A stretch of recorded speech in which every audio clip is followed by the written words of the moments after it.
Okay, so that's great. So I will start the lecture now. That's good man yourself. So today's topic is about is the SLA.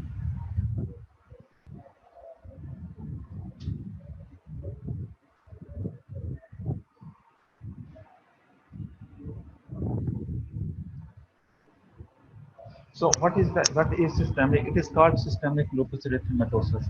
So what is that? It is the autoimmune disease which has very highly variable clinical and immunological features. It's a systemic disease. There are a variety of presentations. It's more common in the young female as compared to the male. So it involves nearly every organ and mortality increases with the renal impairment.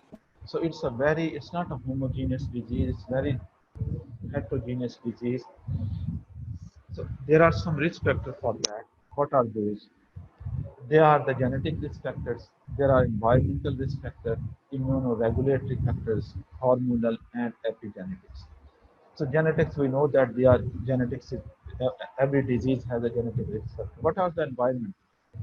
So among the environmental, most of them they are the infections, viral infections, some may bacterial infections as well. Then among them, then the what we call it the regional variation as well. So these are the risk factors, though some of them we know and a lot of them we don't know. So what happened is that this is the immune complex disease as well called as because there is a formation of the immune complexes. Either they are the localized or they come up from the circulation. And there is a production of the autoantibodies as well. Autoantibodies then accelerate the T cells and the immune complexes and all this, they produce the cytokines. So if you look at the figure here, there is a kidney involvement. That is the most significant and the dangerous phenomena, which can lead to increased mortality, increased death as well, and the comorbidities as well. Then there is the involvement of the skin. Again, in the skin involvement, there is the immune complexes here as it is showing. It does are produced in situ over there as well, or they are deposited over there that cause. Similarly, they can be in the skin as well. So these immune complexes they cause the damage to the cells. Then in the next organ will be the pulmonary function, pulmonary or the respiratory system. In that predominantly it involves the pleural space as compared to the lung parenchyma and the vasculature. But vasculature it involves everywhere in the system. For example, it involves kidneys, it involves heart, coronary artery disease, then it can cause strokes in the brain as well, in the peripheral vascular disease, and so it can present with the rashes in that. But in the lungs, predominantly is the pleural disease or the pulmonary vascular disease. Then comes the brain. In the brain, it can cause strokes and these things. In the heart, it can cause either the pericarditis or pericardial diseases, or it can cause myocarditis, and it can cause infective endocarditis as well. That is called infective non-infectious. Means there will be no infection, but endocarditis will occur. Then the coronary artery disease. So as it is mentioned here that it's a B-cell disease, a T-cell, and it's immune complexes as well. So what are the, as I said, what are those immune complexes that they cause over there? So what happens that all these triggers, genetic, environmental, hormonal, viral factors, they cause at defective apoptosis or immune system dyscomplex. Defective apoptosis, it causes the modified nucleus material and it stays over there. It acts on the innate immune response, where there will be the all this will happen macrophage involvement, neutrophil involvement, and non-hemostatic stem cells involvement over here. But once there is a immune cell dysregulation, they will lead to T cell, B cell, and cytokines, and that will be our adaptive immune response. Innate is which occurs spontaneous, adaptive with body tries to do that. So there is involvement of the type 1 interferon, then there is a B cell involvement as well. So here is a written class switching. What happens in the class switching? It means that the one cell of antibody like IgG switch to IgM or IgM switch to IgG.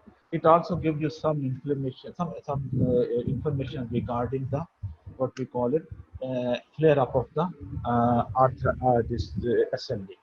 So this is very important phenomenon over here. Now the question is how we diagnose this. So there is a diagnostic criteria. These are not the classification. This is the basically there are two types of criteria. One is called classification criteria. Other is called the diagnostic criteria in rheumatology. So both they are different. Diagnostic criteria it helps you to diagnose, but classification criteria it is predominantly designed to recruit the patient in the randomized controlled trial where there will be a homogeneous population rather than the heterogeneous. As this is, I am saying that it is a heterogeneous disease. Why? Some people they present with the rash that is called a malar rash. It is on the cheek and the nose and often in the shape of a butterfly. It spares the nasolabial fold. It does not involve them. There are other rashes which involve the nasolabial fold. Then there will be a discoid rash that is a red, raised, disc-shaped patches which occur on them. Along with that, the alopecia does occur as well. Secondly, in these patients, they will be having photosensitivity, a reaction to sunlight that causes the rash to appear or to get worse. Then oral ulcers will be there. In that, there will be soreness in the mouth, arthritis, in arthritis, there will be joint pain and swelling of two or more joints. Serositis, as I said, there will be a pleurisy, there will be the pericarditis as well. So these are the manifestations of the SLE as well. In kidney involvement, there can be a persistent proteinuria or cellular cast in the urine. Neurological disorders, psychosis, seizure, headaches, bleeding disorder. In the blood disorder, it will be there will be anemia, leukopenia, lymphopenia, thrombocytopenia. So all the cell line will be involved. Immunological tests which will be used for that will be ANA. Then first you will do the anti-nuclear antibody, then you will do anti-double stranded DNA, anti-Smith and anti-phospholipid antibodies. So this is the criteria. So patient they can present with the skin rash, either they can present with the photosensitivity, they can present with oral rash, they can present with the arthritis. So the differential list of differential diagnoses will be huge.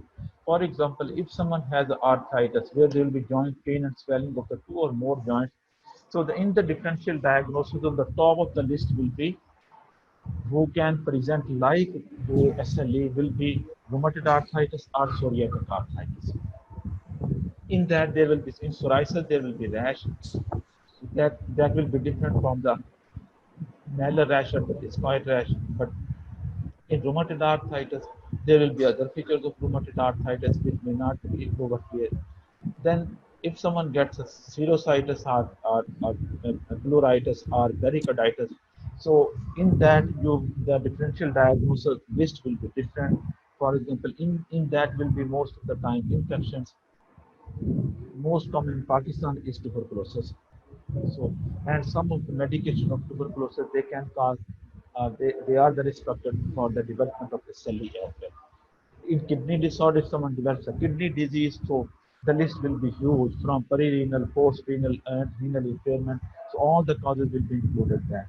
Similarly, who gets the neurological disorder, psychosis, seizure, so with the diseases which will be causing the what we call it the causes the seizures, so all they will be included in that. Anemia, who has anemia, lymphopenia, thrombocytopenia, leukopenia, so that this hematological disorder, aplastic anemia can be there, vitamin B12 deficiency over there. So all these are the, so therefore the list for that is the huge. It's not easy to bring it down, but you will be able to diagnose only if you have a very high suspicion. So as what happens in that again, so neurological complication normally it occurs 50% of the patient. They can get a seizure, they can get headaches, they can get psychosis, and among the constitution and symptoms and the fever, they are around 70%. So this is the most important symptoms which occurs in the SLE, and they are the first symptom which normally. And again, for that, the differential diagnosis will be all sort of infection, starting from the viral infection, bacterial infection, then comes immunological, all the autoimmune diseases included in that, the thyroid disorders, adrenal disorders. Then after that comes the malignancies as well, because they are non-specific. If you do not have a suspicion or you do not have in your mind that this patient can develop a SLE, you can miss that. And what will be the clue for that? First of all, the age, as SLE occurs in the younger age, and second is the gender. It occurs in the females most of the time. So neurological complication occur 50%, cutaneous and mucosal complication occurs in 70%, pleural effusion in nearly one half of that, pericardial though it's rare, but still in one fifth of the patient. So renal complication again in 30%, gastro 50%, hematological 50%, arthritis 85%. Raynaud's phenotype 20%. So if any of these someone has arthritis or musculoskeletal complication, they may have arthralgia. Initially, not the arthritis. Okay, it can involve in the small joints of the hand, it can involve the large joints of the hand. Then someone can present with the anemia, with the thrombocytopenia, or with the neutropenia. He, a person can present with the GI symptoms, and most troublesome are the involved is the renal involvement. So anyone who comes with the renal impairment, as this is young female in the childbearing age, always have a suspicion for the what we call it renal complications. So it mimics with the viral syndrome. They are, most of the time it occurs with low-grade fever, fatigue, weight loss, and arthralgia.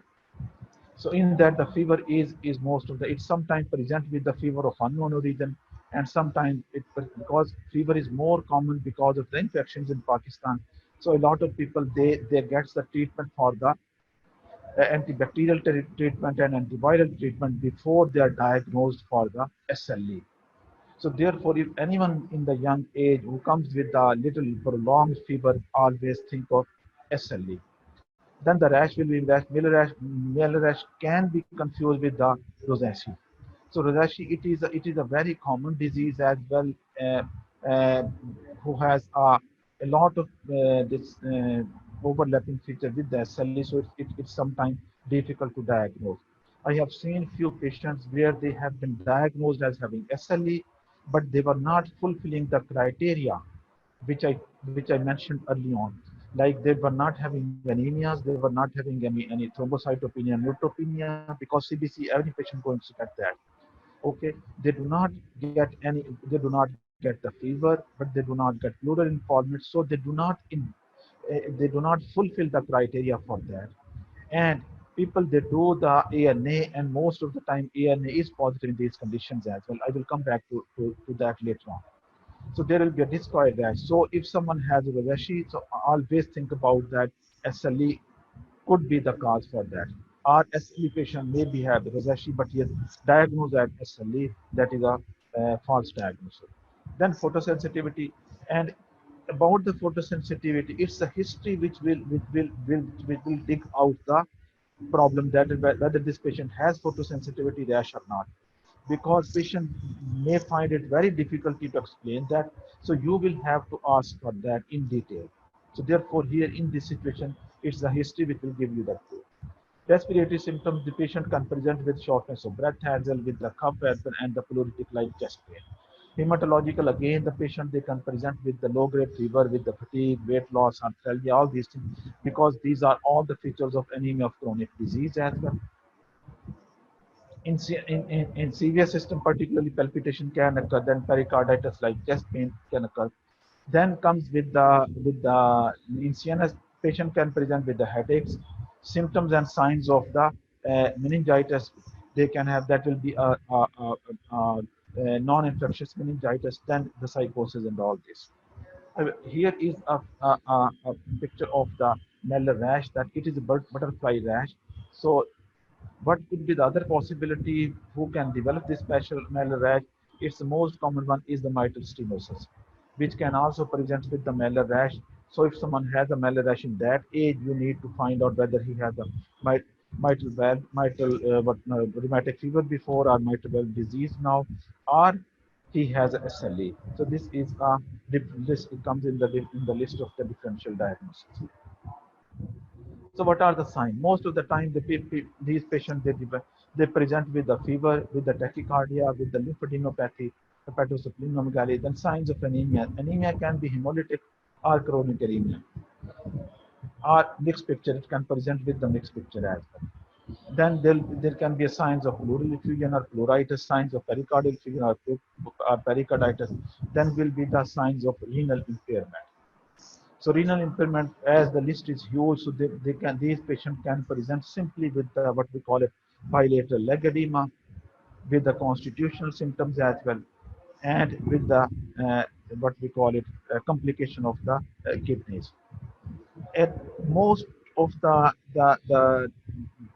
what we call it significant symptoms, they can be or signs, they can be related to the other connective tissue diseases. As I was saying on Saturday, that there is a overlap of the one disease over the other. So these patients, they can present with the SLE, with the joint pain, but they may have not the SLE, but the rheumatoid arthritis, or they can have both of them. For example, there is a term called lupus. Like a lupus, there is called a lupus, RHUPE. This lupus means the rheumatoid arthritis and SLE, that there are both the features of SLE and rheumatoid arthritis present in a single patient. So this is a tricky area which no one will ask you probably, but have a suspicion always that along with SLE, maybe the patient they will have myositis or scleroderma or Sjogren's syndrome or rheumatoid arthritis. So as I said, that the list for the differential diagnosis, if someone has arthritis, then rheumatoid arthritis, psoriasis, myositis, scleroderma. If someone has the skin rashes, thickening of the skin, or Raynaud's phenomena, in that scleroderma, Sjogren's syndrome, myositis will be on the top. If one comes with presents with the fever, in that there will be, you can look at for the infective endocarditis, tuberculosis, sorry, this infective endocarditis is twice tuberculosis, or it can be due to the SLE as well, but it can be due to other what we call it inflammatory conditions. So there is a new diagnostic criteria, as I was showing before, that there is a diagnostic criteria. So now they have entered a entry called the entry criteria, where there will be a positive ENA test. So ENA test will be at a titer of 1 into 80 on the Hep2 cell, or an equivalent positive test result ever if the absent do not classify as SLE. So the patient, he should be having a positive ENA on the basis of the Hep2 cells, and that will be done by the immunofluorescence. If it is present, then you will apply the other additive criteria. So the first entry criteria will be presence of the ENA. If the ENA is negative, you can essentially rule out the SLE. But if it's present, then you will look for the another criteria. What is that? Do not count a criteria if there is more likely explanation than SLE. You find the other thing. Occurrence of criteria on one or more than one occasion is sufficient. SLE requires one clinic, more than one clinical criteria, and there are 10 points, because they have given some points to the hematological, serological, then neurological, this what pleurisy. They have given the marks to all these. I think it's this criteria is not in your book, so I did not go into the detail. But in I will go back to for here. So these they have been given few marks. So you will cut the left, like for example, malar rash will 2 point, descal rash will be 2 point, photosensitivity 1 point, oral ulcer 1, arthritis 3, serositis 5 points, kidney disorder 3, neurological 1, blood disorder 2. So all these have the point. If it's more than 10, then you will diagnose him as the what we call it 10. If 10 criteria, then you can tell that this patient has a SLE. If you go into the Google, you will search for that. They will give you every information for that criteria. So how will you investigate now comes, because the symptoms, they are heterogeneous, they're not specific to definitely in this. So what you have to do is you have to have a suspicion for the diagnosis. And if you think that this patient has SLE, so what investigation will you do? First of all, do not request ENA in the first place.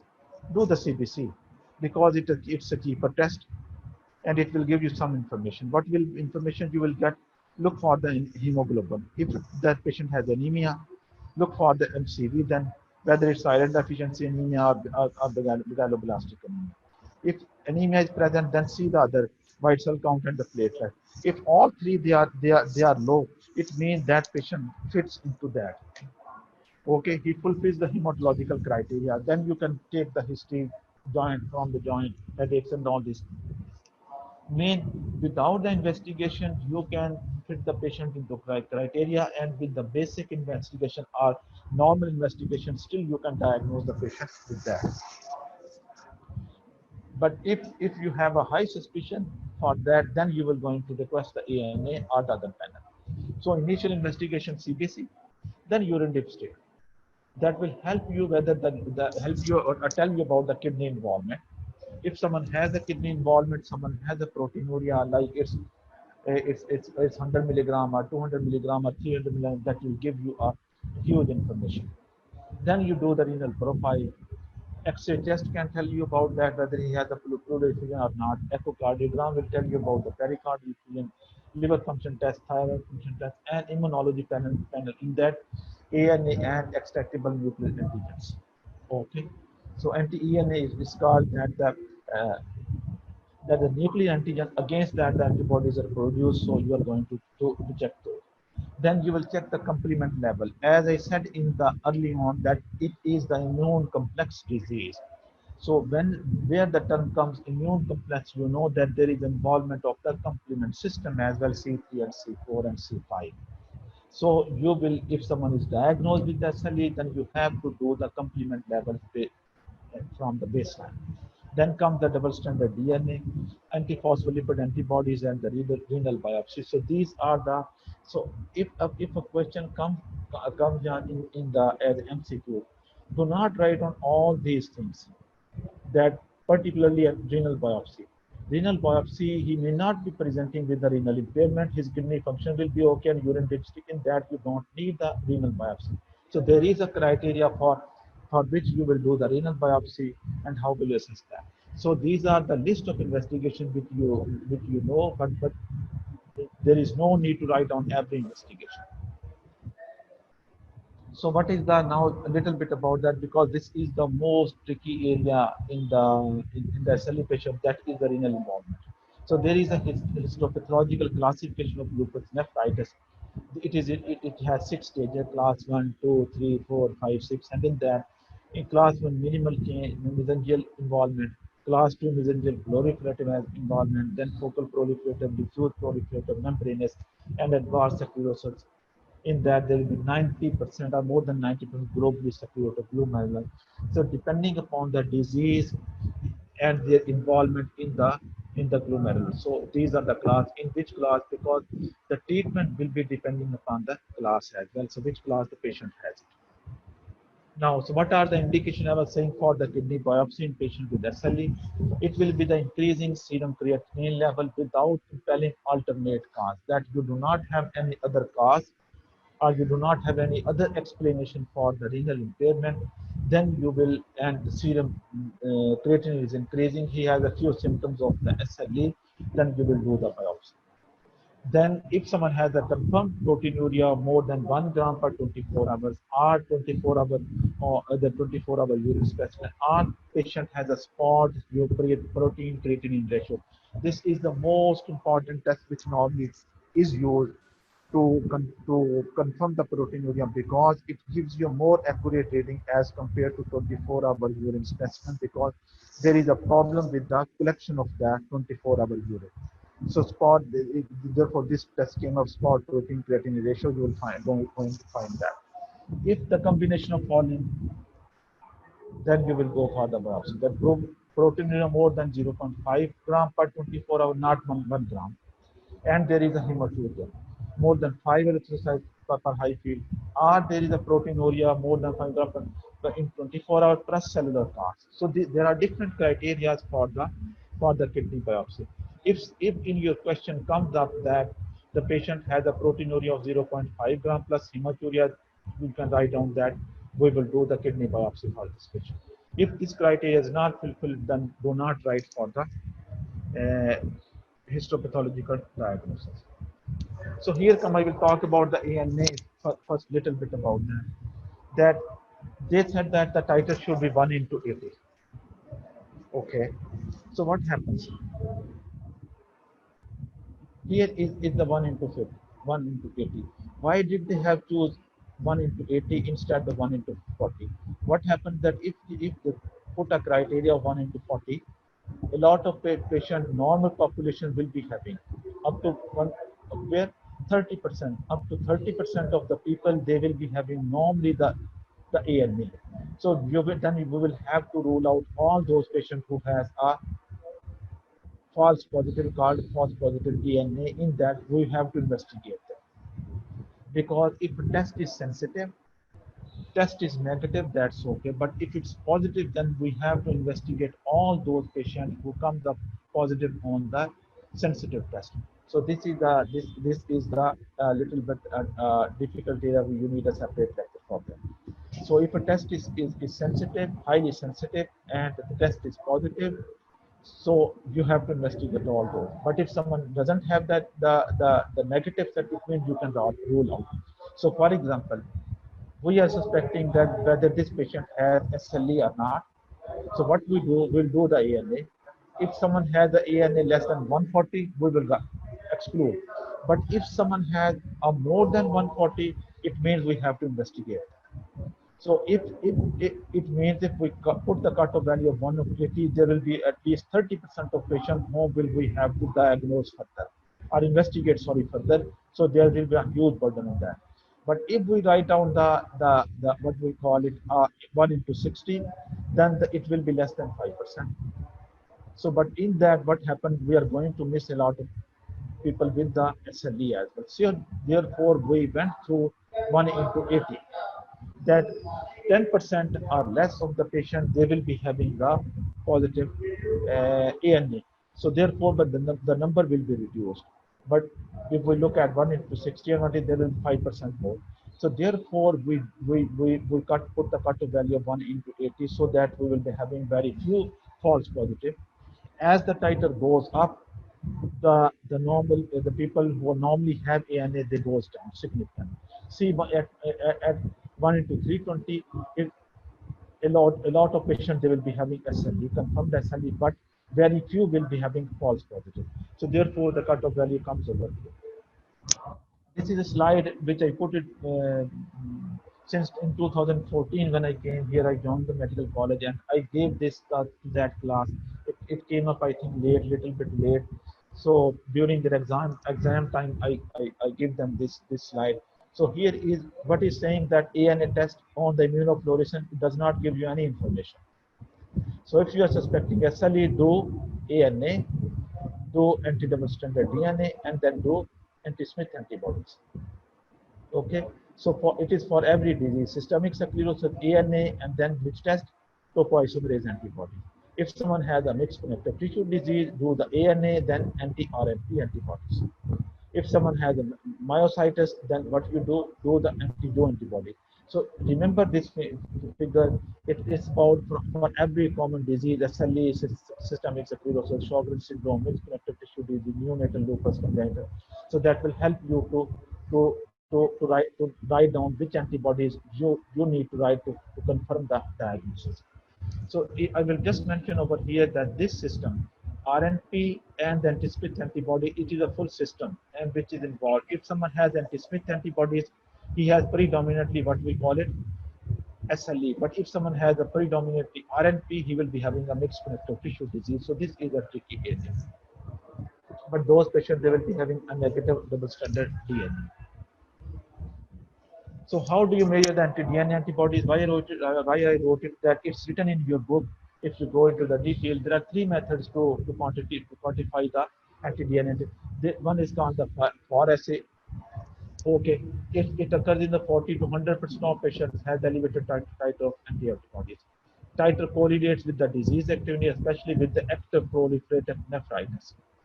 So therefore, I wrote it that another that if someone has a renal impairment, you need to do the anti-DNA antibodies because that will give you if the titer increase, it means anti-DNA antibodies will be up as well.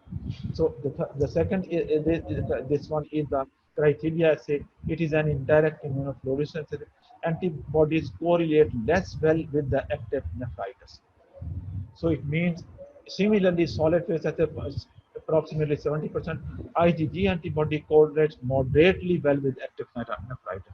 So what happened? What is that? It is the RSA which is more with the proliferative, active proliferative nephritis. So always look for the if you do the DNA anti-DNA antibody, always see on the report that which assay has they used and see that what is the accuracy of that assay because it depends on that a lot. Generally, it has a good correlation with the disease activity, particularly with the lupus nephritis. So that is important information regarding DNA. You have to do this test. So what is the DNA? It's a useful as a diagnostic tool. High affinity IgG antibody patient with where disease is active. IgM or low avidity IgG antibody is found in some patients with SLE. They are less useful diagnosis found in drug-induced rheumatoid arthritis, SS, connective tissue disease. Uh, so as I was saying that there is a switching of the antibodies. For example, if someone has a IgG and that has switched to IgM, it means that is not significant. But if someone has a low ability IgG and mainly IgM, then it has switched to the IgG antibodies against double stranded DNA. It means that patient will be going to have a severe disease. So that is the switching of the immunoglobulin, which I mentioned it in the first diagram. So once you see in the anti-double stranded DNA that has changed from IgM to IgG, it means that patient is going to have a severe flare-up or severe disease. So that will be a what we call signal for that be careful and try to escalate the treatment. So this is though it is a highly specialist area, but still I'm saying to you that there is a class switching from IgM to IgG. Like when if someone has a positive IgM and IgG on the typhoid of you treat those patients. So in that, if someone has a high affinity IgG, it's opposite to typhoid. So if someone has a high IgG against antigen, it means that is going to have a severe SLE disease or active SLE disease. So these are the like we can skip that uh, this one. So again, what are the specific tests for that? So specific test for that is the anti-double stranded DNA, which has a 95% specificity for diagnosis of lupus. If someone has a positive ANA, you have to do the anti-double stranded DNA, and then you will do the anti-Smith antibodies. So it is virtually pathognomic of the SLE, but it is present only approximately 10 to 25% of the lupus patient. It means 75% of patients you are not going to find. It means if it's positive, it is a significant. But if it's negative, then you have to investigate. So high level of, as I said, high level of anti-RNA antibodies, they are seen in mixed connective tissue disease as compared to. So when there is an RNP, human RNP antibodies, mixed connective tissue disease, if a discrete antibodies is predominantly, then it is the SLE. After that, you will do check the C3, C4 level. So there are some causes of low C4 with the normal C3 because in SLE both of them they will be low as well. But if low C4, then there will be active SLE. There can be hypocomplementemic arterial vasculitis. There can be C1 inhibitor deficiency. There can be mixed essential cryoglobulinemia, rheumatoid vasculitis, and chronic infection within immune complex formation. But normally, if someone has a low 3, C4, and C3, they can occur in the glomerulonephritis as well, in the infective endocarditis as well, because there is a formation of immune complex. So this is not, again, not a straightforward, what we call it, area, but you will look at always for the C3 or C4. The other test which you will do will be the CRP and ESR, inflammatory marker. This is a condition where there will be very minor or no elevation of CRP, but there will be a raised ESR. So what are the conditions where there will be raised ESR, but normal CRP or very low CRP? One is systemic lupus erythematosus. Second is scleroderma, dermatomyositis, ulcerative colitis, leukemia, and uncomplicated viral infections. So in uncomplicated, in all these five conditions, there will be very mildly elevated or no elevation of CRP, but there will be raised ESR. I forget to write down the raised ESR. I will just type it in front of you here. Uh, what we call it, minor elevation of ESR uh, with uh, with raised, sorry, uh,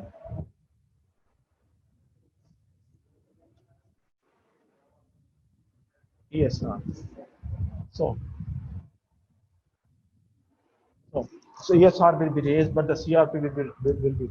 Again, there will be condition in that, sorry, in that comes the, this stuff. If someone has a elevation in the CRP with the lupus, what are those conditions? If someone gets a fever and someone gets a pleurisy or pericarditis, in that there will be elevation of CRP and along with the ESR. So what is the mean or median value of the CRP in the different rheumatological condition? See here, the CRP value is around 0.2 milligram per deciliter. In osteoarthritis, it will be 0.4. But in rheumatoid arthritis, it can be 5 to 10. In gout, it will be 5 to 10, more so. In lupus, without serositis, as I told you, there will be no raised CRP. But lupus with serositis, it will go very up. If someone gets spondylitis, it will be highly, it is more elevated. But see, vasculitis and the adult syndrome, these are the conditions where there will be a huge elevation of the CRP. Like it can goes into the in 70s, 50s, and so be careful. It is a milligram per deciliter. There can be a other value. So always look out for that. If someone has a very high CRP, always look for vasculitis, adult still disease. Then look for that someone has lupus, look for the serositis and infection and all other things. So these are the investigations which we will do to rule out the SLE. Now coming back to the treatment. So what is the treatment for the SLE? If someone has a diagnosis of SLE, the first drug will be, you can start the steroids. That can be the first line agent for most of the SLE manifestation. Dosage and the treatment duration depends upon the clinical experience and the consensus of that. For example, if someone has arthritis, you give a short course of that. If someone gets a renal impairment, then you have to go for the pulse therapy or the high dose steroid. If someone gets a pleurisy, again, you don't need to give you can give a mild to moderate dose of steroid with the pericarditis with that. But hydroxychloroquine is the treatment which you are going to start anyway. If someone get arthritis, start with that. If someone gets the skin rashes, start hydroxychloroquine. So that is the main treatment or main drug which you will going to write down in the SLE in the treatment of SLE after the steroid. So what will happen? It will be first line will be corticosteroid, and second line will be the SLE. What are the advantage of SLE? The advantage of SLE are that it is a it prevents the disease flare and it is the cornerstone of the SLE treatment. So you have to give the hydroxychloroquine for every patient, and you will continue this drug during the pregnancy. Since this COVID 19 came, a lot of people, patients who were on having SLE and having the taking the hydroxychloroquine, the cost has gone too much up because everyone was buying this thing and they are not finding it this drug in the market. I came, one of my patients, he rang me yesterday, and there is a company with the name of Salais. They formed they make the hydroxychloroquine. I told him that, do you have the hydroxychloroquine? He said, yes. I said, how much? He said, I have enough supply. I asked him that, where did we buy that? It had near, I think, in the Johor town somewhere. Okay, I said, okay, that's keep it with you. 1 hour later, he rang me. And he said that I am standing in the pharmacy. Is there any other brand except that one for the hydroxychloroquine? I said, what happened? He said it's not in the market now because he didn't know that hydroxychloroquine is there is a rumor about that and that it's helpful in COVID-19. So he didn't take the whatever he has it he had it. And I asked him that how many tablets do you have? He said I have had three or more tablets. So this is the drug since came in the market. SLE patient they are finding it to get this treatment. So this drug is the cornerstone for SLE patients. In the treatment you will write down corticosteroid, then hydroxychloroquine. After that you can give it's not someone not responding, the joint pain is not responding or arthritis not responding to glucocorticoid hydroxychloroquine. Start the patient on methotrexate.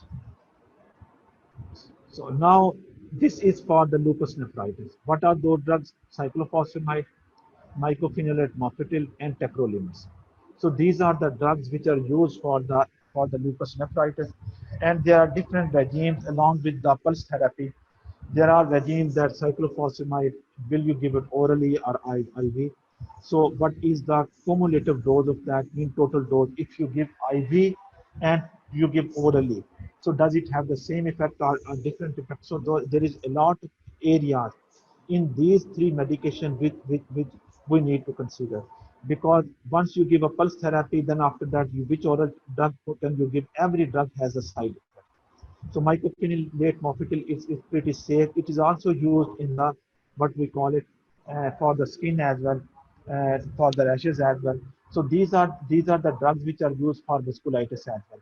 So these are called steroid sparing agents as well, along with the methotrexate and Imuran.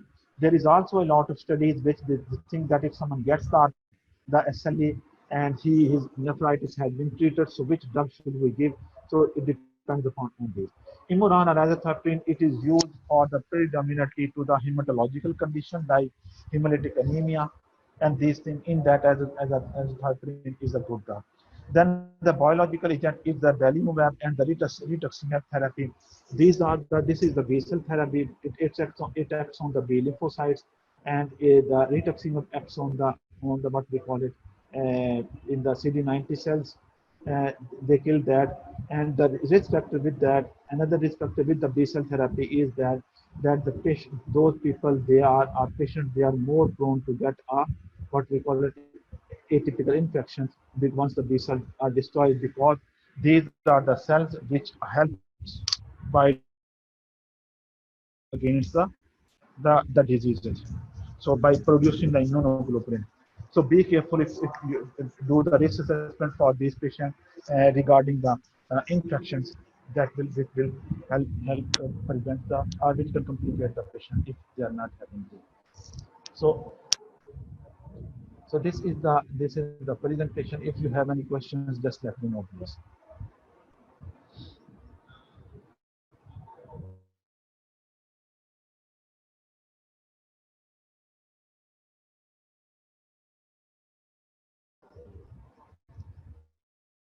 Very good question, Ali Hamza.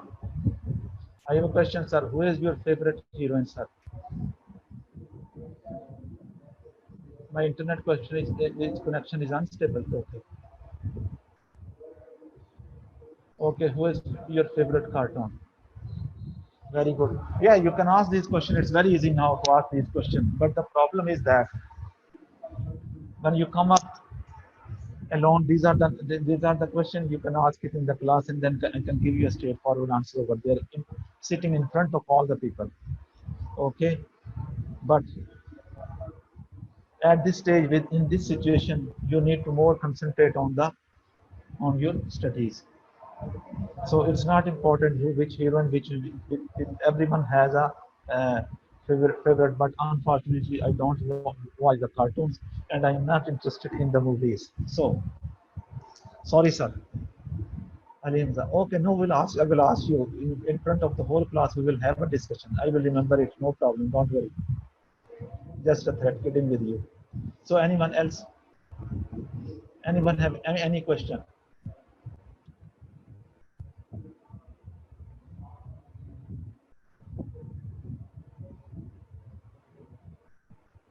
Just let me see who is.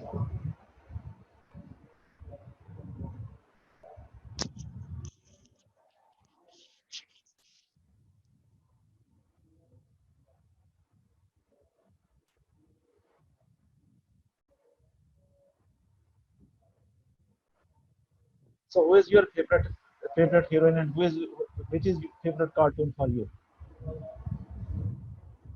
Sorry, sir.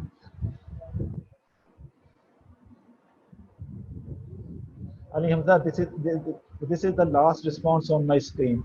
So unless someone else write it down, when will Corona end? This you need to tell me.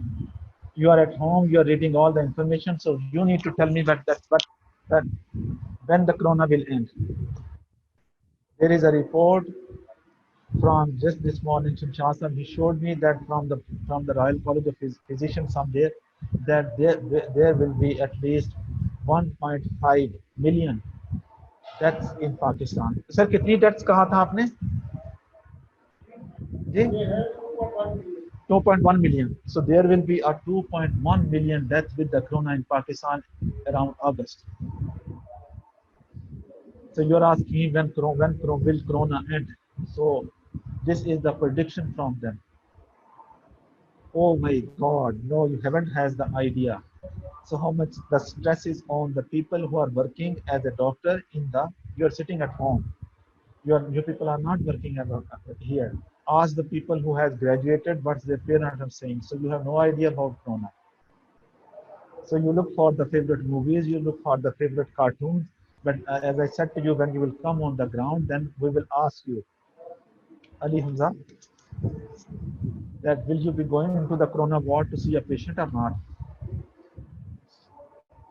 So according to them, it's around 20 lakh or 30 lakh patient. What they are tracking that they are going to die.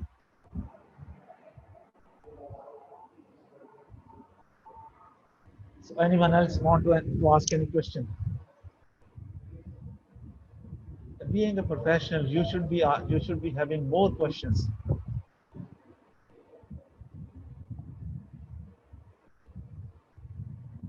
So you tell me how the corona is diagnosed. Which test do you do to diagnose a corona patient?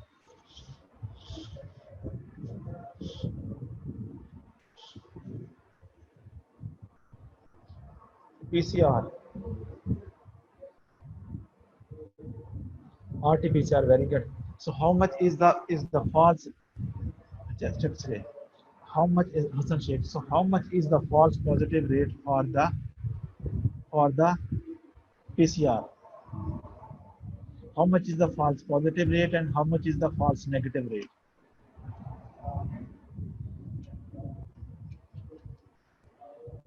40% for what?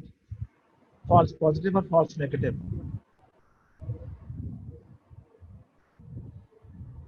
False positive. So it means if one test has a 40% false positive, it means that's a useless test. See? Okay, so false positive.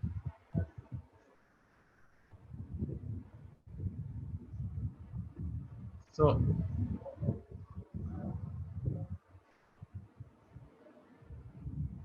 here is a cutoff value, Hamza. No, sorry. So here is you are saying that here is we suppose the cutoff value of this test PCR is this. Here is the 40% of the false positive. It means you have to quarantine nearly the half the population on the basis of false positive. Am I right? So, Hassan, if you have a false positive 40%, it means that's a useless test.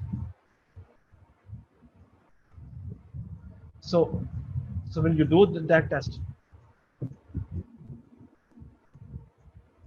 Ali Hamza, it's the second time you are asking me to watch the movie. I will see seriously. We will see you when you come back, because this is not the forum to discuss these stupid things. I will write a written application to Sheikh Saab and I will ask them. We can confirm it by X-ray, but how will you confirm on the X-ray? X-ray can be normal. No, this is what is the investigation of choice. This is you need to tell me. You are sitting at home studying these things. So false positive rate, what should be the false positive rate if you want to have a diagnostic test?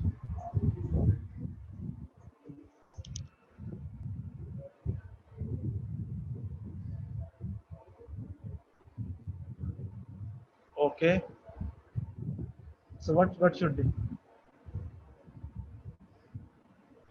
So if we combine these tests, for example, we have these two tests. We combine the X-ray and then we combine the PCR. So then what can be the false positive rate? Ali Hamza,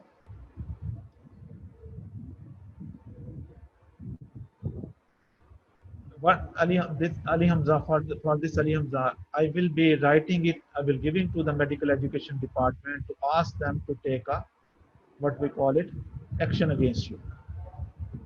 This will be I will tell them before I go. So you ask for 3 times that when we are discussing one thing you don't want to listen, don't come up. The other thing, what I can do, I can ring you at home before, just after the lecture. Give me his father's mobile number. Who is he? This Ali Hamza. Who is he?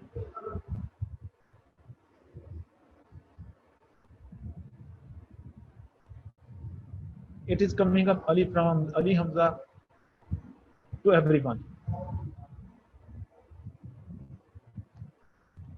Who is he?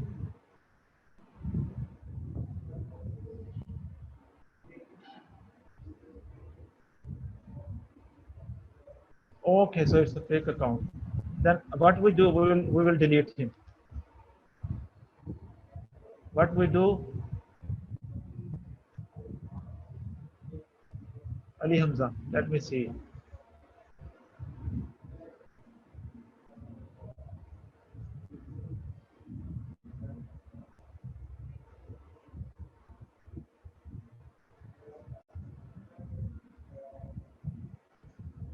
Okay, no problem. Okay, that's all from from my point of view. Okay. Hello. वालेकुम सलाम करिए थे अच्छा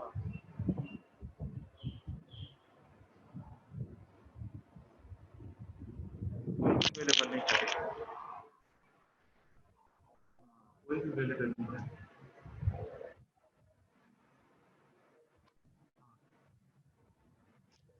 चल मैं तुम 2 minute call करता हूँ हाँ मैं 10 मैं 10